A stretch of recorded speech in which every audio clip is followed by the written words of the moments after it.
Alright guys, we're back on OrdoAirsoft, and today we're just doing a quick video.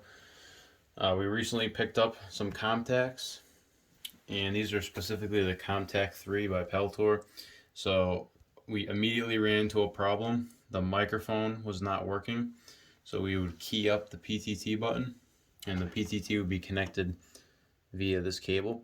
We would key up the PTT, and we would hear a key up tone on the radio.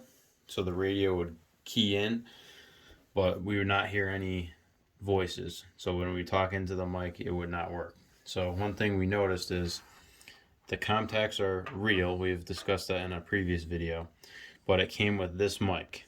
So just want you to look closely at this mic right there. Notice that the mic has no brand logo.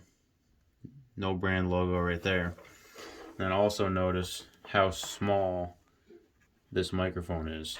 So what we did is we did some research. We couldn't really find what the issue was, so we realized that, so we got a new mic. Obviously there's a new mic on it, and so look at this mic compared to this mic.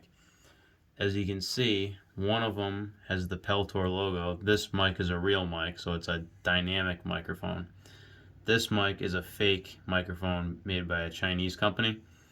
So as you can see, look at the thickness in the wire, in the cable I should say. This mic is larger at the end, and this mic is kind of more bushy at the end. It's a small difference, but this is going to be a dynamic microphone. Alright, so as soon as we switched to this new mic, everything worked.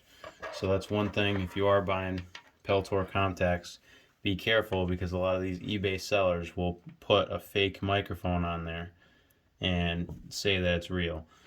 So even though they're real ComTacs, which we got these for a deal anyways, we had to buy this microphone. So we ended up taking apart the entire ComTac assembly just to realize that it was a bad microphone. So we hope this video helps you guys out, and we'll see you guys in the next one.